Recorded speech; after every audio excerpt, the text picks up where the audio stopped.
जी हाँ, मैं राहुल समझदार। आप सभी को मेरा नमस्कार। और आज मैं बात करूंगा माँ शबरी का। आप रामायण काल में शबरी के झूठे बैर राम को खाते हुए देखे होंगे। और ये बहुत ही प्रचलित कथा है, और आप लोगों को भी इससे रूबरू अवश्य ही होना चाहिए। तो इसकी ऐतिहासिकता पर अपन बात करें।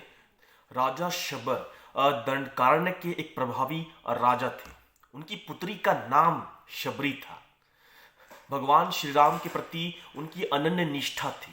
राजा शबर शबरी का विवाह कराना चाहते थे, किंतु यह शबरी को कतई मंजूर नहीं था। वह घर से निकलकर जंगल की ओर चली गई। शबरी एक दिन पंपा नामक सरोवर के तट पर बैठी हुई थी। क्षेत्र मतंग ऋषि के नाम पर मतंग वन कहलाता था। मतंग ऋषि का आश्रम दूर दूर तक फैला था।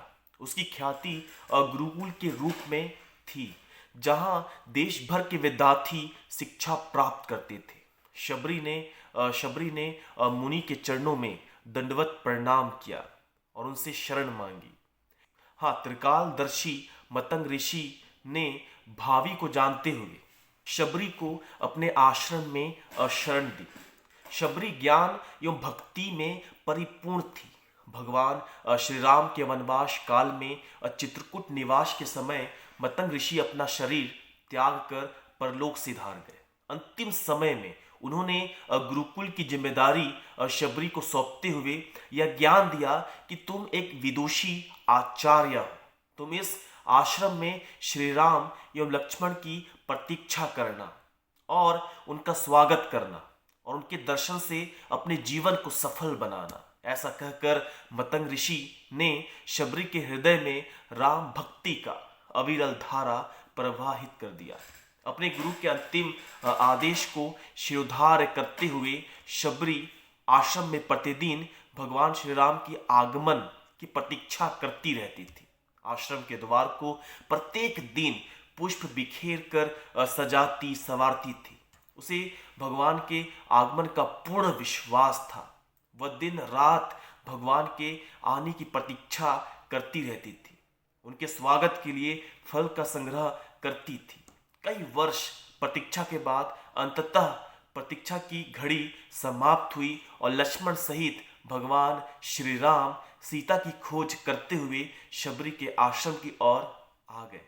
सीता की खोज में वन में भटकते हुए साधारण मानव के रूप में भगवान राम को अपने सामने पाकर वह आत्मनिर्भर हो गई। वृद्धावस्था में अपनी आंखों पर उन्हें विश्वास नहीं हो रहा था कि साक्षात प्रभु श्री राम उसके सामने खड़े हैं। महान भक्त शबरी एक सिद्ध तपस्विनी थी। उसने मानव रूप में खड़े भगवान को पहचान कर दंडवत किया, उनके चरणों में लिपट गई। भगवान राम उनकी इस प्रेम से आत्मविभोर हो गई।